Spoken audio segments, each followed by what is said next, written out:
ഒരു കാലത്ത് ഒരു ജനതയുടെ മുഴുവൻ ആരാധനാപാത്രവും ശ്രദ്ധാകേന്ദ്രവുമായിരുന്ന മെർലിൻ മൺറോ. മരണത്തിന് ശേഷവും അമേരിക്കൻ പോപ്പ് സംസ്കാരത്തിന്റെ പ്രതീകമായി തുടരുന്ന മെർലിൻ ഇന്ന് അതേ മെർലിന്റെ ശില്പം സദാചാര വിരുദ്ധമെന്ന് പറഞ്ഞ് മാറ്റാൻ തീരുമാനിച്ചിരിക്കുകയാണ് യുഎസിലുള്ള ഫോറെവർ മൺറോ എന്ന ശില്പമാണ് എടുത്തുമാറ്റുന്നത്. അതായത് കഴിഞ്ഞ കുറച്ച് ദശാബ്ദങ്ങളായി ആളുകൾ ഇഷ്ടപ്പെട്ട ആസ്വദിച്ച ഒരു ശില്പം ഇന്ന് സദാചാരത്തിനെതിരാണെന്ന്. മെർലിൻ മൺറോയുടെ പേര് കേൾക്കുമ്പോൾ തന്നെ ആളുകളുടെ മനസ്സിലേക്ക് ആദ്യം എത്തുന്ന ഒരു ചിത്രമുണ്ട്. നല്ല വെളുത്ത നിറത്തിൽ കാറ്റിൽ പാറിപ്പറക്കുന്ന വസ്ത്രവുമായി നിൽക്കുന്ന മെർലിൻ.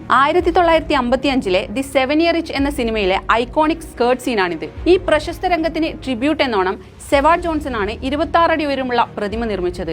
ഇപ്പോൾ ഇതുള്ളത് ഡൗൺ ടൗൺ പാർക്കിലെ പാം സ്പ്രിംഗ് ആർട്ട് മ്യൂസിയത്തിന് മുന്നിലാണ്. സ്കൂൾ കുട്ടികളടക്കം വരുന്ന പാർക്കിൽ ഈ ശില്പം വെക്കുന്നത് അശ്ലീലമാണെന്ന പരാതിയെ തുടർന്നാണ് ഇത് മാറ്റാൻ തീരുമാനിച്ചത്. വളരെ യുണീക്ക് ആയിട്ടുള്ള ശൈലിയും കാലാതീതമായ സൗന്ദര്യവുമായിരുന്നു മെർലിന്റെ പ്രത്യേകത. അഭിനയകാലത്ത് നിരവധി കഥാപാത്രങ്ങൾക്ക് ജീവൻ നൽകിയിരുന്നു. ഒരുപാട് കാലം യുവത്വങ്ങൾക്കിടയിൽ ഫാഷൻ ഐക്കണായി നിലനിന്നിരുന്ന വ്യക്തി. ഇന്നും മെർലിന്റെ ചില പോസുകളും ഹെയർ സ്റ്റൈലും ഒക്കെ ആളുകൾ ഫോളോ ചെയ്യുന്നുണ്ട്. കൂടാതെ ഹോളിവുഡിന്റെ സുവർണ കാലഘട്ടത്തിൽ താരറാണികളിൽ ഒരാളായിരുന്നു മെർലിൻ. ഇങ്ങനെ ഒരുപാട് വിശേഷണങ്ങളുള്ള ആനന്ദത്തിന്റെ പ്രതീകമായി നിലനിന്നിരുന്ന ഒരു വ്യക്തിയുടെ ഓർമ്മയ്ക്കായി സ്ഥാപിച്ച ശില്പമാണ് ഇന്ന് സദാചാര വിരുദ്ധമായിരിക്കുന്നത്.